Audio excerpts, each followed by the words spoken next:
Buenas tardes. Esta tarde tenemos con nosotros a Teresa Ximénez, que nos hablará del yacimiento del Cabezo del Molino en Rojales, en Alicante. Una necrópolis con una secuencia de ocupación muy amplia, más de 1000 años, en los que destaca la fase de época tardía y bizantina, esto es entre los siglos V y VII después de Cristo. En el marco de un proyecto de investigación paleogenético más amplio, el contexto funerario de este yacimiento ha permitido estudiar las primeras evidencias cristianas, así como la identificación de la llegada de población foránea procedente del Mediterráneo oriental. También en este estudio se ha podido constatar una situación pandémica con el registro de la bacteria de la peste.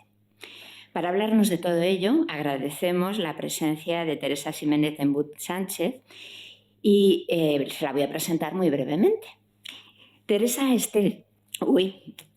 técnica en exposiciones en la Unidad de Exposiciones y Difusión del Museo Arqueológico Provincial de Alicante desde 2006, desde donde coordina las magníficas muestras a las que el MARC nos tiene acostumbrados. Es licenciada en Historia por la Universidad de Alicante, donde cursó el doctorado de Arqueología tardorromana y Alta Edad Media. Su trabajo en la investigación se ha centrado en el Camp de Alicante, en la Alta Edad Media, y desde el año 2018 dirige las excavaciones en el yacimiento de Cabezo del Molino, en el marco de un proyecto europeo de investigación en colaboración con el Instituto Max Planck de Alemania. Pues nada más, le dejamos la palabra y que nos cuente este yacimiento. Gracias. Muchísimas gracias a Ruth por estar aquí, por aguantarme el micrófono y a todo el mundo por haber venido. A ver si podemos solucionarlo porque me sabe fatal estar aquí las dos mano a mano. Bueno, nosotros lo que presentamos aquí es un proyecto de investigación que llevamos desde el Museo Arqueológico de Alicante. El título de la conferencia se llama Juárez para la Eternidad porque hace referencia a una exposición temporal que hicimos ya allí en el museo para presentar por primera vez todas las novedades que supuso las intervenciones en este yacimiento del Cabezo del Molino. Ruth ahí adelanta algunas cositas, pero lo vamos a ir viendo poco a poco. Es un yacimiento muy interesante y es un yacimiento muy diferente también porque en el sureste peninsular pasan cosas muy diferentes a las que pasan en la meseta o el norte de España. Como os decía, un poco presentar el proyecto este que llevamos en Rojales, Alicante. Lo primero, un poco el contexto geográfico. Lógicamente, estamos en el sureste peninsular, en la provincia de Alicante, pero nosotros estamos trabajando en la zona que se llama la Vega Baja del Segura, que está hacia el sur de la provincia, más cerca de Orihuela y a 80 kilómetros escasos de Murcia. O sea que tenemos un poco esa relación más con el sur que con el norte de la provincia. Aquí podéis ver un mapa, es un mapa donde estamos recreando los dos grandes ríos, yo no sé si se ve este, ¿no? Sí. Donde están los dos grandes ríos, entre comillas, del sureste peninsular, que es el Vinalopó y el río Segura. El Cabezo del Molino lo tenéis ahí identificado, yo casi creo que me voy a girar más. Y lo que hemos representado es una zona lagunar porque el paisaje que había en la época en la que nosotros estamos excavando allí era muy diferente al que había hoy en día. El río Segura generaba una pequeña desembocadura y había una zona de marisma. Entonces, bueno, también es muy importante entender ese entorno en el que se estaba desarrollando esta cultura. Esta es una foto aérea actual de la zona, ahí podemos ver el río Segura. El río Segura aquí ya va encauzado porque en los años 90 se hizo el encauzamiento del río porque una serie de danas y de problemas que hubo en la zona hizo que se encauzara, pero aquí que está nuestro yacimiento, este es el Cabezo del Molino, el monte del Cabezo del Molino, que se llama así por un molino moderno del siglo XVII que hay por allí, ¿vale? Pero sí que podemos ver cómo el antiguo mercado tenía el meandro del río y ese pasaba justo a los pies de nuestro yacimiento. Y esa es la importancia un poco de la localización del yacimiento. El yacimiento no está allí por casualidad. El río es la base de toda la comunidad que se desarrolla allí. Este es un dibujo que hicimos de una reconstrucción del paisaje con esa zona lagunar de fondo. Tenemos un paisaje mediterráneo de carrasca, de acebuches y zona de marjal, y más o menos ese sería el entorno en el que de marisma en el que se desarrolla esta cultura. Nosotros hemos llegado en el año 2018, que luego lo explicaremos allí, al yacimiento, pero realmente el yacimiento fue excavado, empezó a excavarse en el año, la década de los años 90, entre el 89, 90 y 91. Precisamente el encauzamiento del río lo que hizo es que voy a intentar mover esto un poco aquí, pues que no veo. lo que hizo es que se excavaran algunos yacimientos de urgencia, ¿vale? Y en esa urgencia, en este área que tenemos aquí, se hizo una serie de intervenciones por parte de una arqueóloga que ya está jubilada, que se llama Pilar Bebiá, y Pilar sacó una serie de restos, pero eran inconexos y nunca se terminaron de interpretar muy bien. Había cosas allí y entre ellas había una tumba, ya localizada una única tumba con un enterramiento múltiple de un individuo adulto, y luego a los pies había una especie de osario con un grupo de individuos que nosotras hemos analizado más contemporáneamente, y se trata de 2 adolescentes, incluso hay un bebé de unos 2 años aproximadamente. Y luego también aparecían otros elementos extraños que, insisto, que nunca fueron interpretados y que ahora nosotras empezamos a entender, pero sobre todo lo que aparecieron fueron unos vertederos con unos elementos que se llaman arcaduces. Estos vertederos eran de época islámica y el arcaduz es un elemento típico que se utiliza en las norias para irrigar los campos. Esto era una introducción tecnológica muy interesante que en la zona de la Vega Baja se trabaja mucho para ver cuándo se produce la implantación del regadío durante la época islámica. Entonces, nosotras, cuando llegamos a este yacimiento, llegamos a estudiar esta problemática, aunque luego nos encontramos con una problemática muy diferente. En el Museo Arqueológico llevamos varios proyectos de investigación, muchos han pasado por aquí por el MAN, este es uno de ellos, y empezamos las primeras campañas entre el año 2018 y 2021, porque los proyectos son de 4 años, luego seguimos con una segunda campaña entre 2022 y 2025 y ahora ya vamos a empezar la tercera de 2026-2030. Nosotras estuvimos prospectando por allí porque, aunque Pilar había excavado en los años 90, es que nadie se acordaba dónde estaba el yacimiento. De hecho, llevamos a Pilar varias veces por allí, pero ni se acordaban, ni lo ubicaban. El yacimiento había sido tapado y fue un poco locura. Pero en una de las laderas afloraba material arqueológico, cerámica, restos de materiales constructivos y, bueno, rápidamente lo pudimos identificar. Cuando llegamos al yacimiento estaba como se ve en esta foto. Pero nosotras, prospectando, aparte de ese material, paseando por allí por el cerro, vimos estas losas así un poco extrañas. Entonces yo les decía a mis compañeras, bueno, esto es algo raro, ¿no? El catedrático de prehistoria de nuestra universidad dice, ¿no?, que una piedra no es nada, 2 piedras son un indicio y 3 son un muro. Y aquí había 2 piedras, con lo que ya era un indicio de que algo había. También se veían otras piedras por la zona como una especie de losas, así que decidimos hacer una pequeña intervención en esa zona para limpiarla y ver qué es lo que había. Y en ese momento pues ya nos dimos cuenta de que ahí había una tumba. Estaba muy alejada de la tumba que localiza Pilar en los años 90, aunque parezca mentira, es una tumba, nosotras la veíamos perfectamente, son unas losas, ahora veréis cómo van apareciendo y cómo se produce esta tipología de tumbas. Y a partir de aquí empezamos ya a trabajar, digamos, no tanto en los arcaduces y la implantación del regadío, sino una nueva dinámica en el proyecto. Esta era la primera tumba que habíamos localizado, que la habíamos excavado, empezamos a abrir el corte y rápidamente aparecieron más tumbas. Aquí esta era la tumba 1, aquí está la tumba 2, que es esta de aquí, la tumba 3. Es un poco aleatorio, pero es que realmente no se ven, entonces según las íbamos excavando las vamos numerando. Aquí, por ejemplo, ya se ve la tumba 4, aquí, por ejemplo, se veía la tumba 5, bueno, es difícil de ver, pero nosotros lo teníamos bastante claro, con lo que ya no es que hubiera un individuo enterrado, sino que claramente era un área de necrópolis de enterramiento. A día de hoy hemos excavado 46 tumbas en esta zona, 46 tumbas, y sabemos que en este área de aquí ya no hay más. Hemos ampliado los sectores, hemos estado viendo. ¿Eso qué significa? Que es una necrópolis muy pequeña, realmente. Normalmente este tipo de espacios funerarios para esta época suelen tener unas 100, 120 tumbas aproximadamente en otros yacimientos que conocemos en la zona. Incluso hay algunos que tienen 700, 800, por ejemplo, las necrópolis visigodas también son muy amplias, pero también es verdad que tenían una duración en el tiempo mayor, y luego porque esta necrópolis es muy particular. O sea, el hecho ya de que fueran un número de tumbas relativamente pequeña ya nos indicaba que algo no era normal dentro de este área. Este es el área que estamos excavando hoy en día. Esta foto siempre la ponemos un poco para ver cómo está. Realmente nosotros caminamos por aquí. Esto es una pinada moderna, es una pinada de los años 50, curiosamente no han tocado prácticamente ninguna tumba. Lo que pasa es que las raíces sí que se van hacia los huesos, nos meten dentro de las tumbas y se intentan comer el hueso.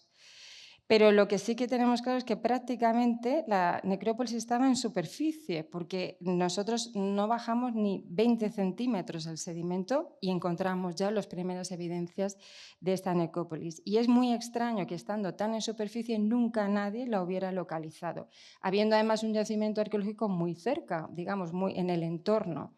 Entonces, bueno, es una maravilla porque no ha sido expoliada, cosa que es muy extraña, o excavada de los siglos XIX. Entonces, toda la información es moderna, contemporánea, y se está utilizando, se está analizando a través de modelos de investigación contemporáneos, que eso es muy importante. ¿Cómo son estas tumbas que encontramos allí en el Cabezo del Molino? Bueno, pues lo que la gente piensa es que primero se encuentran las famosas losas esas que estábamos viendo, pero no. Lo que hay es primero una cubierta exterior, digamos, desde lo más externo hacia lo más interno. Lo primero que vamos a tener es un túmulo de señalización. Si os acordáis un poco del plano que hemos puesto antes, no hay ninguna superposición de tumbas porque realmente estaban señalizadas. Había pequeños túmulos exteriores que ahora están prácticamente arrasados, lógicamente, porque todo lo que es la erosión durante todos estos años ha hecho que esté aplanado. Y los tenemos de dos tipos. De este tipo, que es con adobe, que es el antiguo ladrillo de barro que se hacía en esta época, y luego las hay con un material que se llama signino, que es un material de tradición romana y que es blanquecino, es como una argamasa blanquecina. Entonces, con eso cubrían la tumba, hacían una pequeña zona mesetada y nosotros no hemos tenido la suerte, pero sí unos compañeros de Murcia, de localizar pigmentos sobre estas zonas, pigmentos de color rojo. Entonces, seguramente sobre estos túmulos se ponía el nombre o algún anagrama o alguna identificación del individuo, los individuos que había dentro de estas tumbas. Cuando levantamos esta zona de túmulo, entonces sí aparecen las famosas losas, ¿vale? Estas losas están por debajo, normalmente depende del tamaño de la tumba, pueden ser unas 5 losas, unas 6 losas, depende de bueno, pues lo grande o pequeña que fueran, incluso pueden ser más pequeñas porque también tenemos enterramientos infantiles. Las piedras están trabajadas. Tampoco es que sean las losas más trabajadas del mundo, pero las ajustan, las hacen a diámetro perfecto. En algunos casos, donde no llega la piedra porque a lo mejor no tienen la economía suficiente, lo que utilizan es material latericio, o sea, ladrillos, en este caso bipedalis romanos. Aunque parecen muy bonitos y a todo el mundo le encantan, realmente es lo más pobre porque era más caro tener piedra que tener este tipo de material, que era muy común. Y una vez que levantamos esas famosas lajas, entonces aparecen los individuos. Y digo los individuos porque puede haber uno, pero normalmente una de las particulares del Cabezo del Molino es que son enterramientos de carácter múltiple. O sea, hay varios individuos dentro, puede llegar hasta 4 personas dentro de cada una de las tumbas. Eso significa que aunque haya 46 tumbas, tenemos 87 individuos, porque todo aquello está totalmente superpoblada cada una de ellas. La tipología de los enterramientos también es muy importante porque están inhumados. Por ejemplo, el mundo romano tiende a la cremación, pero en el caso del mundo posromano ya estamos hablando de la inhumación. Y también tenemos la posición de los cuerpos. Ellos están en decúbito supino, es decir, boca arriba, y además normalmente tienen los brazos extendidos o en los laterales del cuerpo, o muchas veces los tienen sobre la pelvis, cruzados sobre la pelvis. Estos individuos, además, sabemos por las fuentes que llevaban un sudario. Por eso tenemos la suerte de encontrarlos bastante compactados, o sea, están muy articulados, excepto la zona de la cabeza y los pies, que al no llevar parte del sudario claramente son las que se desarticulan las primeras, y los pies casi siempre, como le pasa aquí a este individuo, suelen desaparecer o se degradan mucho, aparte de que los huesos de los pies pues, siempre son más difíciles de conservar. Sabemos entonces que las tipologías de las tumbas, el rito de la inhumación, el decúbito supino, por ejemplo, sabemos que los musulmanes se entierran en decúbito lateral, teniendo unas fosas muy similares a estas, con lo que ya no son musulmanes. Sabemos que no son romanos porque tienen la inhumación, por la tipología de las tumbas y por la orientación, que es muy importante también. Ellos están orientados siempre de noroeste a sureste, porque la cabeza está hacia el oeste y los pies hacia el este. ¿Por qué? Porque son las primeras comunidades cristianas que se desarrollan en los entornos rurales. Son las primeras evidencias de estas comunidades que están relacionadas seguramente también con la formación de las primeras aldeas, las primeras agrupaciones. ¿Y por qué la cabeza al oeste y los pies al este? Porque según el rito están esperando la segunda llegada de Cristo y se tienen que levantar mirando hacia oriente, y entonces es la posición exacta para poder hacer esa incorporación en un momento determinado. Por todo eso sabemos que estamos ante estas comunidades que se desarrollan a partir, o sea, posmundo romano, y el carbono 14 nos ha ayudado a establecer exactamente la cronología. ¿Vale? No se hace carbono 14 absolutamente a todos los individuos, pero sí tenemos una batería de dataciones lo suficientemente fuerte como para saber que entre mediados del siglo V y hasta inicios del siglo VII es cuando va a estar esta gente enterrándose y haciendo uso de este espacio funerario. ¿Y qué es lo que pasa en este momento? O sea, entre mediados del siglo V e inicios del siglo VI, ¿qué contexto histórico es el que nosotros vamos a encontrarnos? Bueno, pues el contexto histórico es conocido en parte porque el mundo romano ya se había dividido a partir del siglo III entre lo que era el Imperio de Oriente y el Imperio de Occidente. El Imperio Oriental se mantiene unido, ellos se siguen llamando romanos, van a tener una serie de emperadores, entre ellos el más conocido, uno de los más conocidos fue Justiniano, que también vamos a ver que participa en nuestro yacimiento muy activamente, mientras que la parte del Mediterráneo oriental, lo que era el Imperio de Occidente, es el que sufre las invasiones bárbaras. Las primeras, las famosas invasiones de suevos, vándalos y alanos, pero en el momento, eso, digamos, es a partir del siglo IV, pero en este momento las invasiones ya eran que los ostrogodos se habían establecido en Italia, los francos estaban en la zona de Francia, los vándalos habían saltado ya al norte de África y en la península ibérica teníamos ya a los visigodos establecidos en la zona de Toledo, con el famoso reino de Toledo, los suevos que también siguen activos en la península ibérica, van a ser uno de los grandes reinos de la península y muchas veces muy olvidados, la famosa cordillera cantábrica que siempre era independiente, que siempre se mantiene, sigue manteniéndose como un poco ajena a todo tipo de conquistas, y el sureste peninsular se ve sometido por una acción totalmente diferente al resto de la península, que fue la invasión de los bizantinos. Es una etapa histórica relativamente conocida, pero que se estudia poco. ¿Por qué? Porque no afectó a toda la península, afectó solamente a una parte.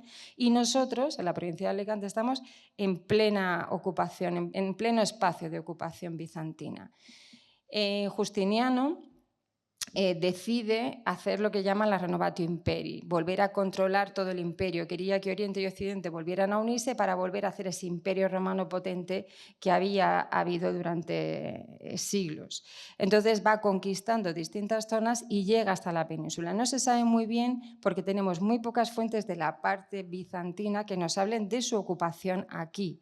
¿Vale? Sí que tenemos a Procopio de Cesarea que nos está contando batallas, pero realmente aquí a la península no sabemos muy bien cómo llegan, dónde se establecen y cuáles son exactamente los límites. Pero sí sabemos que Cartagena va a ser una de las ciudades más importantes, posiblemente la capital, y que ha sacado una gran cantidad de restos de ocupación bizantina.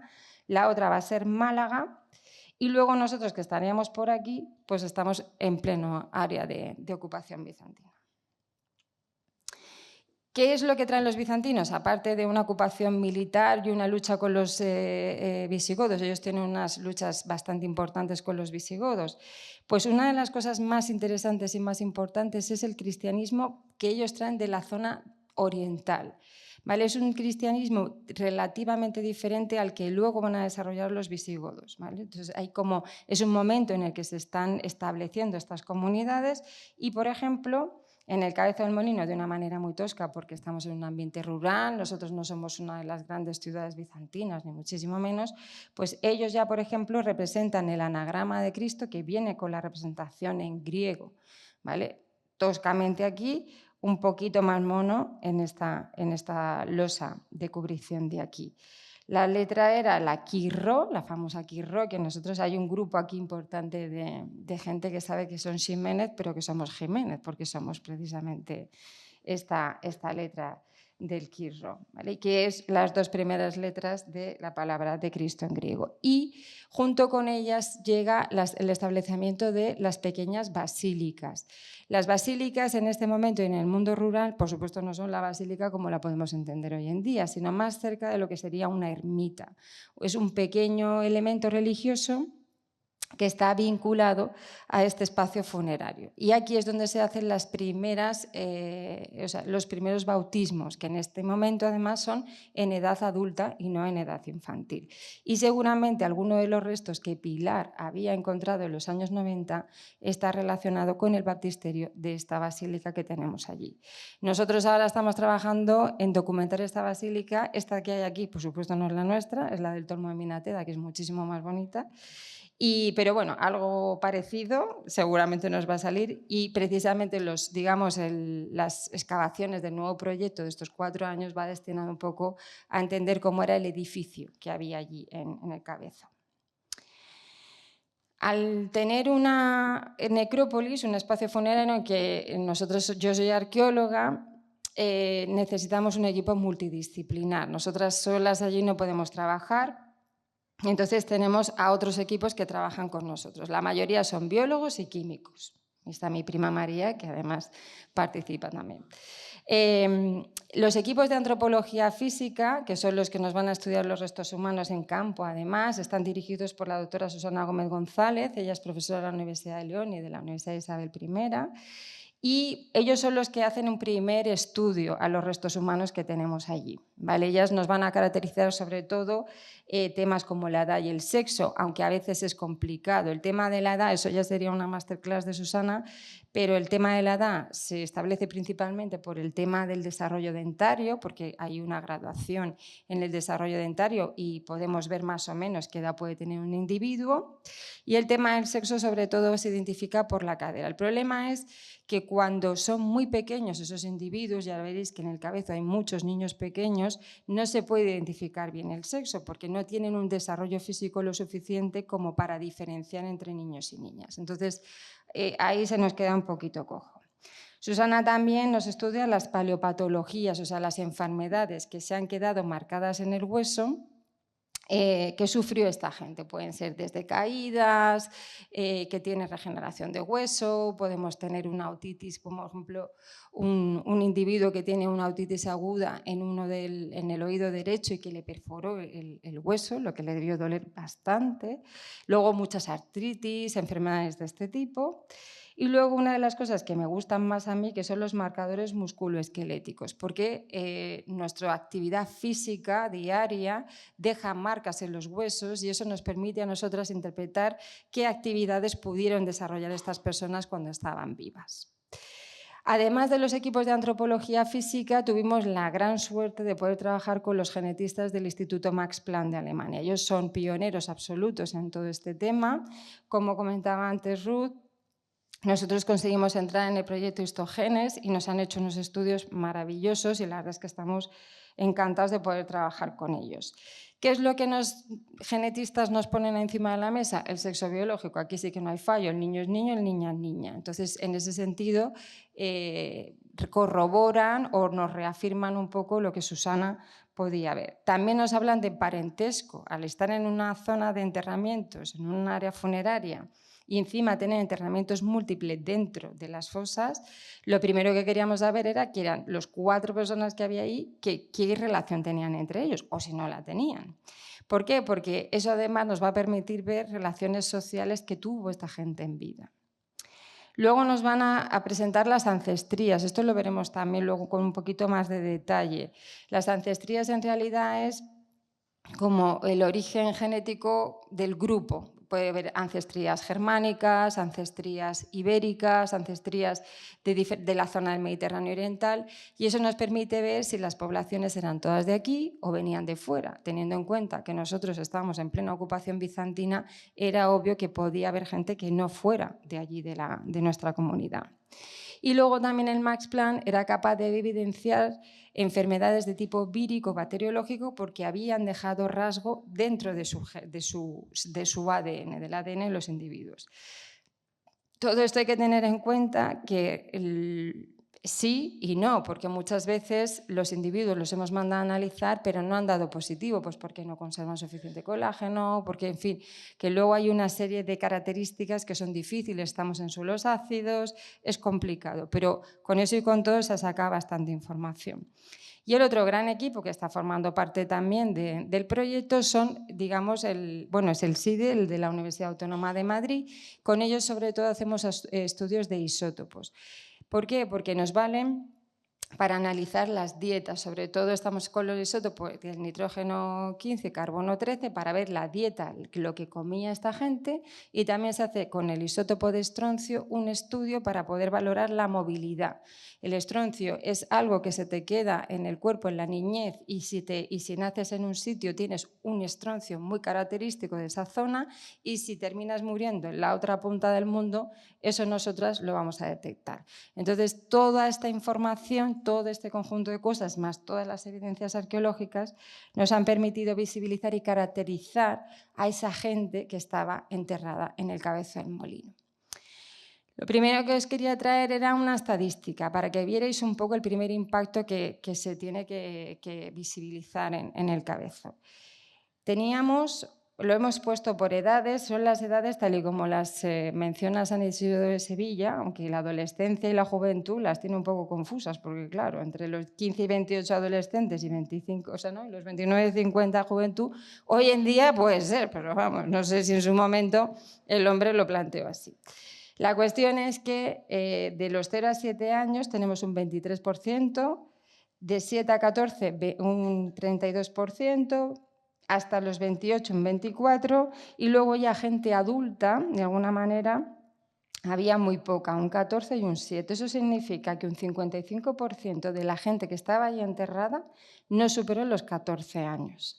Y si le sumamos a los que no llegan, a los que no superan los 28, 25 años, hay un 79%. Es decir, era una población muy, muy joven la que estaba ahí enterrada. Y eso también es totalmente atípico, porque en los enterramientos, en las necrópolis contemporáneas que tenemos en otros espacios, sabemos que la gente que muere, por lo normal, la gente adulta, hay niños, por supuesto, pero no hay tantos. Y es más, los niños normalmente tienen una fase muy concreta en el nacimiento y hasta el destete que suelen morir. De hecho, los romanos hasta que no tenían un año no les ponían ni nombre porque lo normal, la probabilidad de que murieran era muy alta. Pero una vez superado ese momento era muy difícil que un niño muriera. Y sin embargo, nosotras teníamos una cantidad tremenda de niños entre los 9, 9 y medio, 8, 7 y medio, edades que teóricamente ya eran edades donde era difícil que un niño muriera. O sea, todo eso nos está diciendo que algo extraño, algo particular tenía esta necrópolis.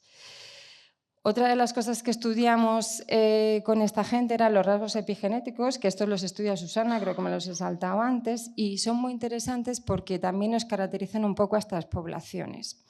¿Por qué? Porque son, digamos, alteraciones anatómicas puntuales que no tienen más trascendencia, pero que son hereditarias. Entonces, las vemos en grupos que están dentro de la necrópolis, lo que nos permite saber que esa gente estaba relacionada entre ella.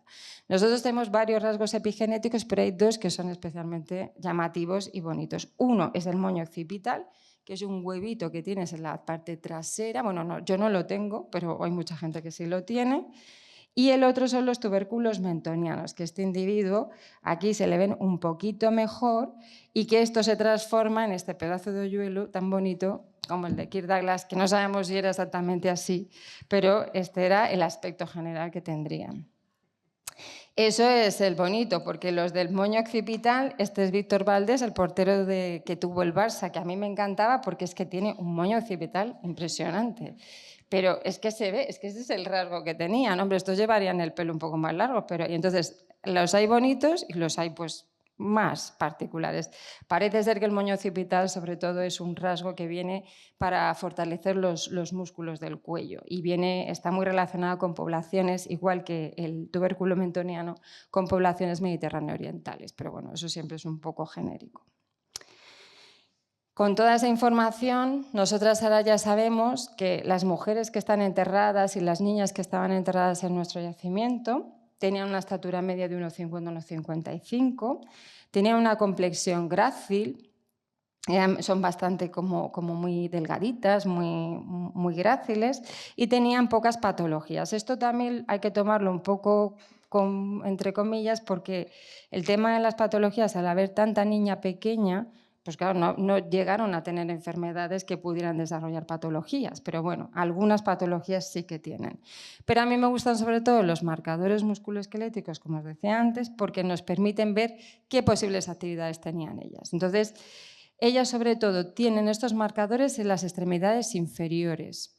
¿En dónde? Principalmente en la zona de la inserción del glúteo, porque tenían, por un lado, relacionado con la postura de la cuclilla permanente, que se relaciona con actividades domésticas típicas como la zona de la cocina, la molienda, la preparación de los alimentos, el mantenimiento de la casa, etc.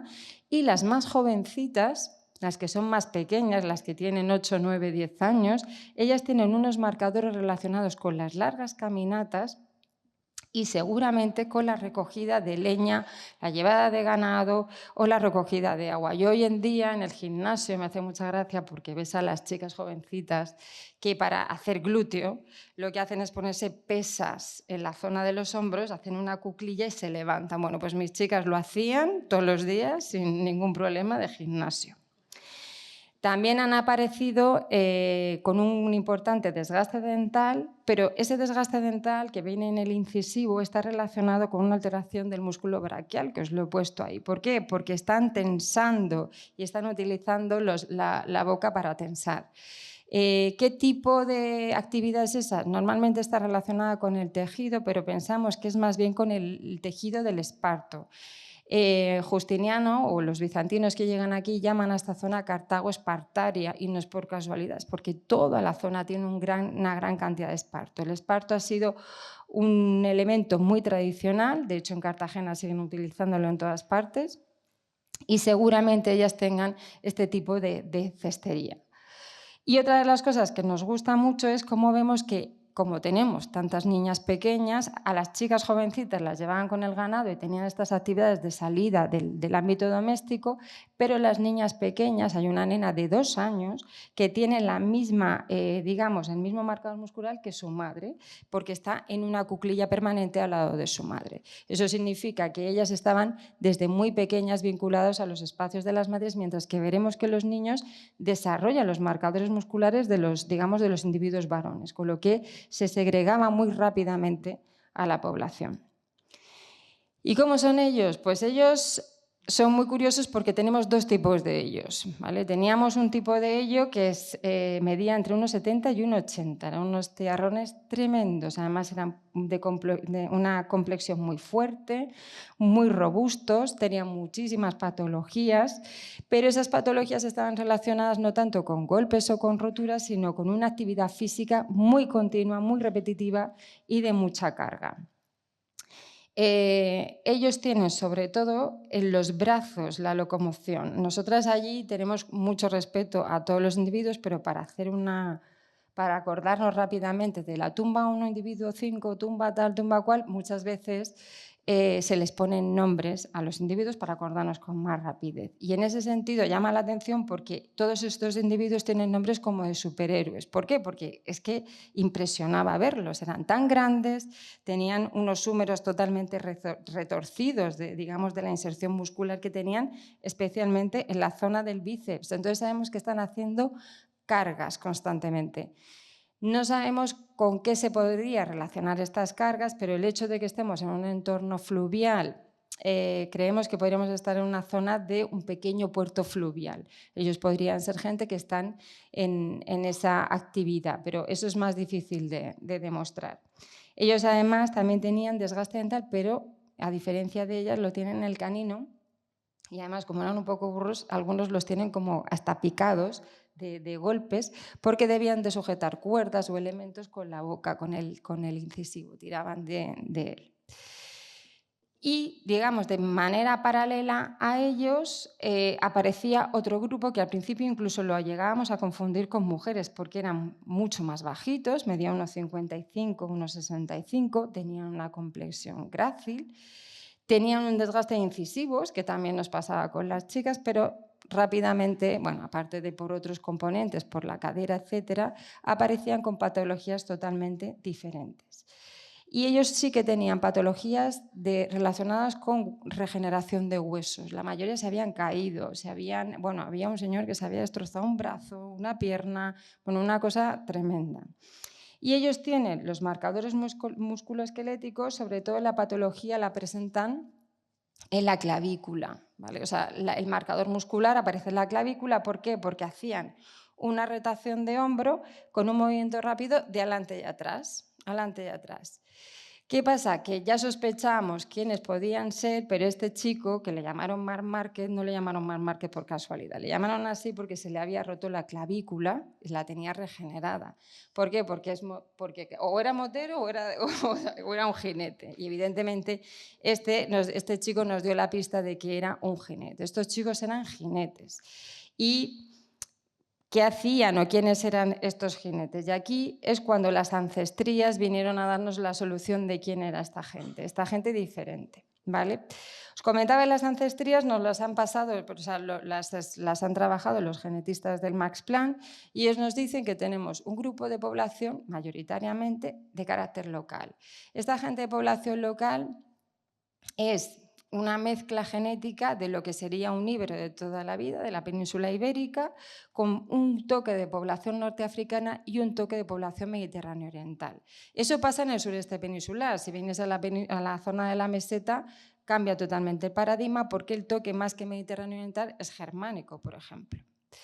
Pero nuestros locales sí que son mediterráneo orientales y son esta agrupación central principalmente que había aquí. También tenemos población del Mediterráneo oriental, pero total, o sea, no como los nuestros que tenían alguna mezcla, sino que son gente que venía del Mediterráneo oriental. Germánico tenemos una única chica, que es una germánica pero ya bastante trabajada porque, digamos, lleva mucho tiempo por aquí y está muy mezclada, pero tiene un poco de componente germánico. Y luego apareció un grupo que no se esperaba nadie, que era el grupo estepario. Claro, los esteparios, eso sí que por aquí no había ninguno. ¿Y quiénes son los esteparios? Bueno, pues en el siglo V-VI, los esteparios que invaden Europa fueron los ávaros. Los ávaros son como los hermanos de los hunos, son los posteriores a los hunos, son las mismas comunidades, son jinetes y son estos chicos que tenemos enterrados aquí. ¿Qué hacen los ávaros aquí? Pues todavía no lo sabemos, pero lo estamos investigando. ¿Por qué? Porque ellos en realidad, claro, es que no es tan fácil decir sí. Ya bastante como llegas a saber que son ávaros, que no es nada fácil. Pero es verdad que es una comunidad que de repente ha saltado al terreno de juego, no tenemos mucha información sobre ellos. Ellos se llevaban muy mal con los bizantinos, con lo que en un principio no vendrían con las tropas milites de Bizancio. Llegaron como esclavos, no lo sabemos todavía, pero cuando lo tengamos volvemos y lo contamos. Y ya pasamos un poco al tema de la ritualidad de los enterramientos múltiples. Como os decía, la mayoría de los enterramientos son de carácter múltiple. Dentro de cada tumba había varios individuos. En este caso, por ejemplo, hay agrupaciones de 3, 4, sobre todo infantiles. Hay muchos niños, como estábamos comentando antes, y claramente se está organizando a esta población. A veces se abren tumbas, se sacan individuos de una tumba para meterlos en otra. Hay una intención social de agrupación, ¿vale? En algunos casos, como en este, que fue uno de los que fue así más famoso, tenemos un individuo infantil y tenemos un adulto que está abrazando a ese niño. Eso significa que la muerte fue contemporánea entre los dos y es muy difícil que un adulto y un infantil mueran si no está pasando algo extraño en este sitio. Porque lo normal es que el adulto muera en un momento totalmente diferente. Aquí lo que podemos ver es también una agrupación como, este lo traíamos un poco porque el adulto está con un infantil, hay muchos enterramientos de adulto infantil contemporáneo, pero luego volvieron a abrir la tumba para meter a otro niño más pequeño todavía. O sea que hay una actividad constante de reapertura, de reorganización de gente. ¿Por qué? Porque teníamos que ver si es que era un tema de parentesco, es decir, realmente todos los 4 niños que hay en una tumba son todos hermanos, son todos familia, y entonces también otra vez la genética vino a darnos las sorpresas. El primer grupo, por ejemplo, que nos trajeron fue el de la tumba 1, esta famosa tumba que además hemos visto al principio. Aquí había aparecido una concentración, un pequeño osario de huesos en la parte superficial de la tumba. Susana identificó que había 2 niños de unos 7, 8 años, otro tenía unos 8, 9 años, y por debajo de esos niños que estaban desarticulados totalmente y que por lo tanto habían fallecido con anterioridad, los habían cogido y los habían puesto ahí, con una intencionalidad clara. Bueno, debajo de ellos estaba el último en morir, que es este niño de aquí, que está excavando Aroa, y este individuo era el que estaba en posición primaria. Entonces, él se entierra, lo tapan y meten a este grupo de huesos dentro. ¿Y quiénes eran esos otros niños que había ahí? Pues ahora sabemos que eran 3 hermanos, más o menos, por lo menos. El padre era el padre de 2 de ellos. 2 de ellos eran hermanos de padre y madre, a ver si me aclaro, y el otro era hermano de padre, pero no de madre. Pero los habían agrupado a todos allí. O sea, que la intención aquí o la prioridad era el padre, que era la línea genética que se quería destacar. Por eso se agrupan a los niños con la línea del padre. Este otro grupo de aquí, que también fue de los primeros en investigar y que yo creo que ha sido de los más interesantes que nos han salido, este es un conjunto de 4 tumbas. En esta tumba había 2 individuos, que creo que los tenemos aquí, ¿vale? Esta era una mujer, que era la que estaba en decúbito supino y en posición primaria, por lo tanto fue la última en fallecer, y sobre ella habían depositado ya en un proceso de descomposición a otro individuo varón. Ese individuo seguramente lo habían sacado de la tumba de al lado, que cuando la excavamos estaba vacía con algunos restos de huesos, muy poquito. Pero no había sido expoliada modernamente, claramente había sido abierta en el momento en el que se había hecho la necrópolis. Luego al lado tenía otra tumbita pequeña, no me va aquí. Esta tumba, que era la tumba número 7, también estaba vacía, y luego aparecía la tumba 4, que es la que está al lado de ella, aquí, ¿vale? Y en esa sí que había 3 niños infantiles. 2 de 2 años y medio y uno de unos 7, 8 años. Los niños se conservan muy mal, o sea, si veis, es muy difícil excavar a los pequeñitos. ¿Cuál fue la sorpresa? Porque nosotros decíamos, pues nada, papá y mamá y todos los hijos. Bueno, pues sí, no exactamente. Ella es la madre de los 3 niños. Los niños estaban relacionados con 2 varones y una niña. Y el individuo adulto que estaba con ella es el hermano de ella, es el hermano de la chica. Del padre no se sabe nada. Una de las cosas que nos decían en Más Plan es que no hay padres, o sea, no sabemos qué pasa con los padres, debe ser que los desechan, no tienen interés. Y lo interesante es que 2 de los niños eran gemelos, los 2 niños varones eran gemelos. Uno fallece con 2 años y medio aproximadamente, el otro sobrevive y al final mueren la hermanita de 2 años y medio y el otro de 7 años. Y reorganizan a toda la necrópolis, pero curiosamente sacando al hermano, al otro hermano, poniéndolos todos, pero curiosamente los niños no los ponen con la madre. ¿Qué comportamiento social nosotros interpretamos aquí? Aquí lo que hay es una matrilinealidad. ¿Por qué? Porque el linaje de la madre es muy importante y en el caso de las sociedades matrilineales, los varones adultos, los hermanos de las madres, los hermanos mayores o los hermanos varones son los que tienen la potestad de paterfamilias en el grupo familiar y no el marido de la madre. Por eso no hay padres principalmente, porque aquí lo importante son los tíos, los hermanos. Por eso a la pequeña la están enterrando con sus hermanos, a ella la van a enterrar con sus hermanos y vamos a ver que ese es un comportamiento muy común dentro de la necrópolis. La mayoría de las niñas están enterradas o con sus hermanos o con sus tíos, o como veremos también con sus tías.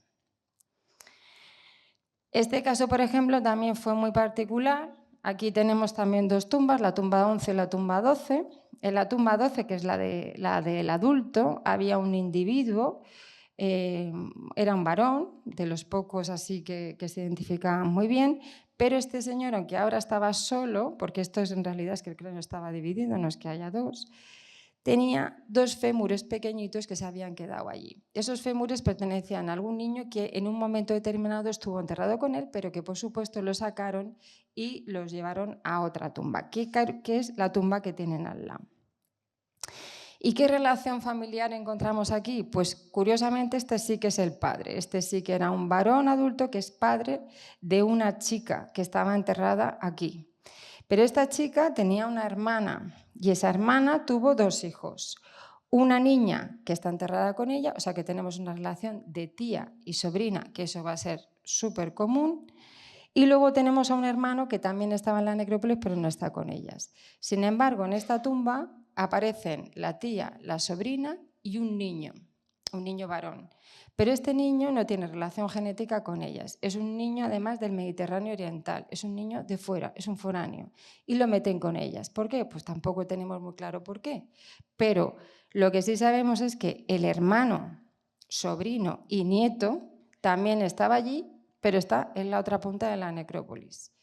Y está con otras personas. Está con este chico de 18 años, este es el hermano, tío, o sea, sobrino nieto, y otro niño de 2 años. ¿Qué pasa? Que no hay ninguna relación genética entre ninguno de ellos. Él es un ávaro, es un jinete. Él tiene relación familiar y el tercer niño no sabemos, pues no tiene relación genética con nadie que hayamos documentado ahora mismo en la necrópolis. ¿Eso qué significa? Pues que el parentesco no es lo más importante en la necrópolis. Hay una relación social que se nos escapa, que tenemos que empezar a interpretar, porque estos niños, sobre todo a los varones, se les está enterrando con otros individuos que no están en su relación familiar directa. ¿Es porque los ávaros eran esclavos y a estos niños los entierran con esos esclavos para demostrar un poder, una situación que esos niños debieron de desarrollar en vida? Puede ser, pero esa parte de interpretación siempre es muy complicada porque es muy subjetivo, no lo podemos demostrar, ¿vale? Pero intentamos trabajar en esa línea. El último caso que traigo, porque tenemos un montón, es, por ejemplo, la línea que teníamos en esta parte superior de aquí, en el que todos son enterramientos infantiles. Aquí no hay adultos. Los adultos se concentran en esta parte de aquí. Normalmente los adultos están acompañando a niños, pero en este caso es que directamente eran agrupaciones de niños. Y aquí apareció una tumba, bueno, todos adultos, pero este sí que era un adulto. Pero bueno, ella es una chica jovencita y era una chica, es la que tiene una composición germánica. Era una chica un poco diferente, especial, tiene unos 14 años. Y a diferencia del resto de la necrópolis, que como os comentaba, tenían todos los brazos o en el lateral o cruzados sobre la pelvis, esta chica tenía el brazo cruzado sobre el pecho. Pensábamos que se les había ido la posición, porque por lo que fuera, la chica tenía esa posición extraña, pero rápidamente se empezó a documentar los restos de un bebé. Ella llevaba un bebé en brazos. Lo que pasa es que los restos del infantil, que era un neonato, era escasísimo, pero eran evidentes. El problema de este conjunto es que no ha dado positivo en ADN, con lo que no sabemos exactamente qué relación tenían entre ellas. Pero lo que sí sabemos es que esta chica llevaba este bebé, lo que también nos habla de esa contemporaneidad entre adultos e infantiles, porque la posición del brazo anatómicamente tenía que ser contemporánea. ¿Por qué? Porque aunque Ruth nos ha hecho spoiler antes, pero no pasa nada, con Justiniano, con la Renovatio Imperii, con todo lo que estábamos hablando, llegó algo muy grave a la zona del sureste peninsular y que es la primera vez que se ha detectado en la península ibérica, que fue la famosa peste, la peste de Justiniano. Y esto nos lo ha explicado también en Max Planck porque nuestra agrupación familiar de mamá, de la mamá con el hermano y los 3 hermanitos, ellos han sido los primeros que sacaron la Yersinia pestis, que es la bacteria de la peste. Entonces, ahora, además, no es una peste cualquiera, sabemos que es la peste de Justiniano porque en el Max Planck, que son biólogos y les encantan los bichos estos, no sabemos muy bien por qué ni para qué, mira a mi primo porque esto es así, y saben que es esta, o sea, es una bacteria que tienen perfectamente documentada genéticamente y la controlan muy bien. Entonces sabemos que era la bacteria de Justiniano y suponemos que en esa Renovatio Imperio enloquecida de Justiniano, pues el pobre expandió, aparte de sus tropas, expandió toda la enfermedad y esta enfermedad acabó de una manera brutal con muchas de las poblaciones del sureste peninsular, cosa que no se sabía pero que ahora ya sabemos. Este es el grupito y principalmente nos dieron positivo, ella dio un positivo tremendo, ella tenía una peste muy importante y la pequeña también tenía muchos síntomas y gracias a los isótopos sabemos que la niña estaba lactando, era pequeñita y todavía estaba lactando y pensamos que en esa transmisión de la bacteria fue precisamente a través de la lactancia. La presencia de la bacteria de la peste nos está hablando de por qué es una necrópolis tan particular, porque debió ser una necrópolis de infectados exclusivamente. Otra parte de la población creemos que está enterrada en otra zona que estamos trabajando ahora también. No siempre se detecta la bacteria, entonces no podemos confirmar que todos murieron de peste, porque es difícil que quede rastro de la bacteria, pero por el comportamiento general que tiene, seguramente fuera así. Este es el grupo. Claro, el hecho de que se empiece a morir la gente, o sea, nosotros siempre contamos que hemos vivido una pandemia, el miedo que se vive en una pandemia, porque no sabes por dónde entra el virus, cómo te infectas, dónde está el problema. Y en nuestro caso, además, los fallecidos eran gente adulta, que puede ser un drama social, pero cuando se te empiezan a morir los niños, todos los niños, casi un 50% de tu población se va por delante, un 79% de la gente no pasaba de los 25 años. Eso es una crisis demográfica tremenda y luego además es un drama social muy fuerte y se queda reflejado de forma clara en el comportamiento que llevaban en la necrópolis. Y aquí viene un poco esta relación de adultos e infantiles, especialmente características las niñas pequeñas. Las niñas a partir de los 6 años, que eso también es importante, y hasta los 14 aparecen siempre acompañadas de sus tíos o de sus hermanos y además aparecen con un ajuar especial. Ellas aparecen con una joyería. Estamos hablando de población rural, estamos hablando de unos materiales que, bueno, dentro de un orden no eran especialmente espectaculares, sería un poco como nuestra bisutería, pero lo importante para nosotros es la intencionalidad, que eran los collares y los pendientes. Estas niñas aparecen con este tipo de elementos. Solo las niñas, las mujeres adultas, ninguna lleva este tipo de material. ¿Por qué? Porque es complicado. Nosotros aquí, por ejemplo, tenemos el collar es de ámbar, luego lleva pasta vítrea, luego lleva unos pendientes normalmente de bronce, suelen llevar una pequeña pieza que es una especie de roseta, que sabemos la posición en la que se encontraba, porque el resto del collar nos lo hemos inventado un poco, la posición, porque es muy difícil, las cuentas aparecen muy acumuladas, no las podemos documentar bien cómo estarían las posiciones reales.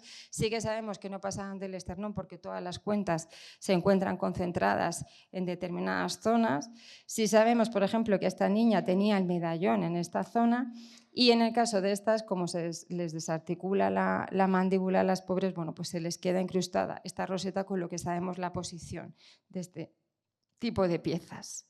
Esta otra chica, esta es la germánica, la que tiene a una niña pequeña al lado. Muchas veces los enterramientos llevan collares y pendientes uno de los individuos, pero curiosamente el que hay al lado es su sobrina, su hermana, entonces creemos que están compartiendo el ajuar entre ellas. Esta chica tiene también ámbar, decía Isidoro de Sevilla que el ámbar era de campesinas, con lo que perfectamente cuadra porque nosotros lo tenemos todo así.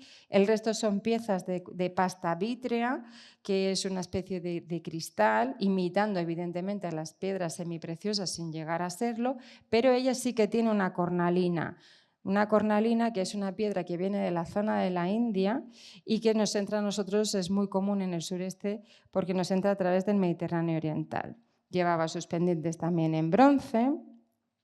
Esta otra niña, por ejemplo, lleva un pendiente de plata, que también es una particularidad. Ella lleva una expresión cristiana, que es una pequeña paloma, que se ve regular, pero bueno, aquí se ve el ojito, se le ve el pico, está como de lado, es la representación típica de este tipo de figuras. Y luego lleva también sus cuentas de pasta vítrea, sus cuentas de ámbar y una gran presencia de cuentas negras. Y es que el negro es el ojo de las... es el color de las vírgenes. Entonces están resaltando la virginidad de estas niñas pequeñitas. En este caso, por ejemplo, nos apareció este tipo de cuenta también en pasta vítrea negra, que es muy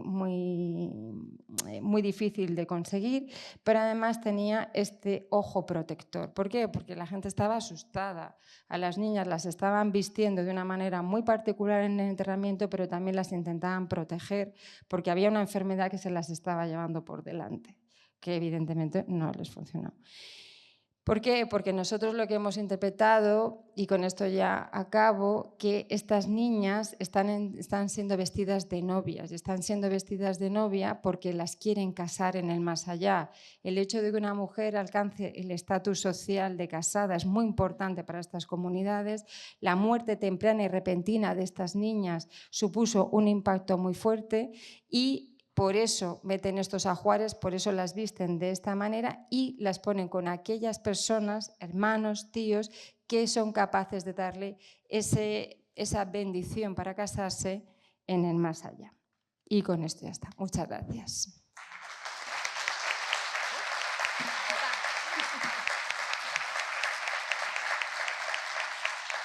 Con estos problemas técnicos, pese a ello, ha sido una conferencia estupenda. Supongo que todos estamos encantados de haberte oído, pese a las dificultades.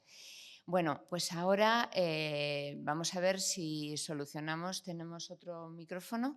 Bien, pues ahora cedemos la palabra al público. Quien quiera hacer alguna pregunta, por favor. Ha quedado todo clarísimo y además realmente es como muy entrañable porque estás como viendo a esas personas. Es como si estuvieras representando realmente toda la historia tangible de esa gente. Por favor, por allí. Gracias. Sí. Buenas tardes. Muchas gracias por la exposición. Ha sido muy interesante. Gracias. En la zona de Rojales hay otros yacimientos arqueológicos o más de este estilo. Es una zona que ha sido habitada por poblaciones desde siempre, musulmanes, en fin, visigodos.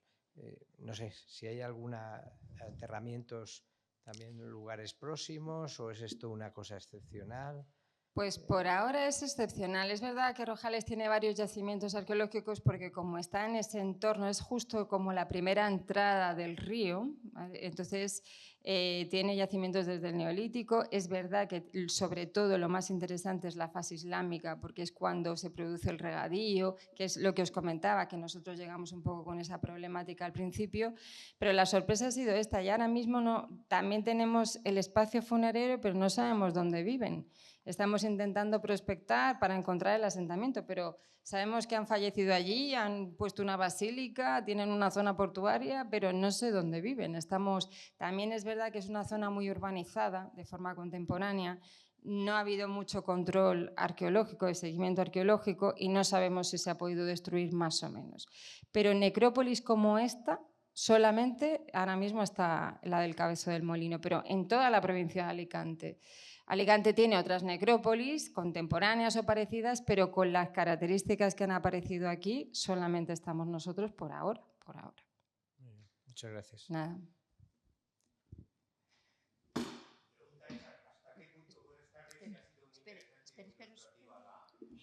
Espere un momentito porque necesita pasarle el micrófono para que se pueda grabar. Gracias. No, mi pregunta es, ¿en qué medida esta comunidad de alguna manera era cristiana o estaba cristianizada al 100%? Porque has hecho pocas alusiones a iconografía, alguna forma de los rituales que se podría de alguna manera producir esos enterramientos. Y otra de las cosas que a lo mejor pues tengo así, inhumar pasado un tiempo y cambiarlo, y eso era normal en aquellos momentos del siglo V, siglo VI. A ver. Bueno, he hecho varias. Sí, no te preocupes. He hecho varias. No hay problema. Vamos a ver, son las primeras comunidades cristianas y no tienen mucha manifestación porque es un espacio rural. Y ya os decía que tienen algún anagrama de Cristo, pero muy torpemente puesto. Pero sin embargo, lo que es la ritualidad en sí misma, la forma de enterramiento, la orientación de las tumbas, se sigue de una manera totalmente estricta, con lo que lo tienen claro. Y además tienen un edificio religioso al lado. Claro, a esta gente se la está bautizando ahora. De hecho, tenemos el baptisterio allí, que seguramente es digamos, una de las pilas que sacó la excavación de los años 90. Entonces, no es una manifestación que, por ejemplo, en las sociedades feudales ya tienen tan claras, ¿no? Esta gente todavía está entendiendo cómo se tiene que organizar ese cristianismo y no tiene mucha más expresión. Por ejemplo, otra de las expresiones es que no tienen a Juárez, quitando estas niñas, por la particularidad. Y el tema de mover a los individuos de un sitio a otro, incluso el hecho del enterramiento múltiple, por los obispos fue muy criticado en la época, porque eso no se podía hacer, no se podía. Pero claramente están forzando situaciones debido seguramente a esta enfermedad. Incluso sabemos que están moviendo a gente que estaba enferma de peste. Entonces dices, mira, lo cogieron, lo sacaron y lo pusieron, porque la importancia era dónde terminabas enterrado en un momento determinado, ¿no? Entonces, entre que es un cristianismo incipiente, que están en el mundo rural, que siempre ¿sabes? Te desentiendes un poquito más, y un episodio pandémico que te enloquece, pues eso le da una particularidad diferente de alguna manera.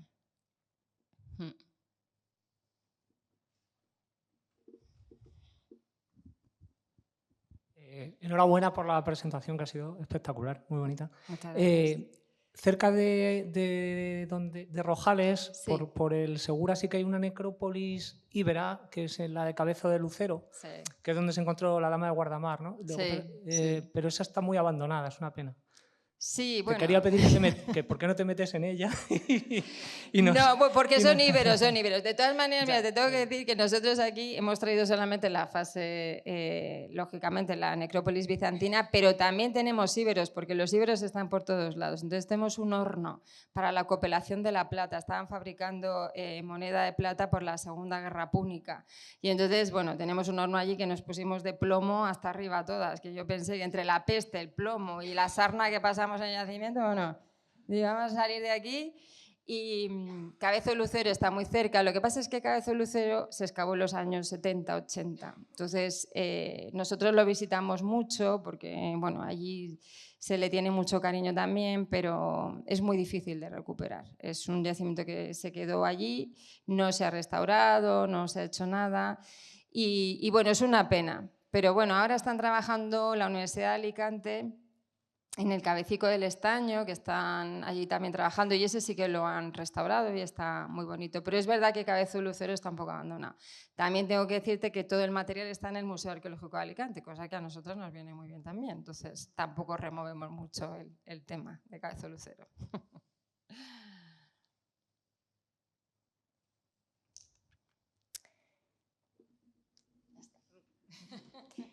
¿Nada más? ¿Nadie se anima a ninguna pregunta más? Bueno, pues yo creo que ha estado estupendo. Teresa, muchísimas gracias y nada, pues hasta la próxima.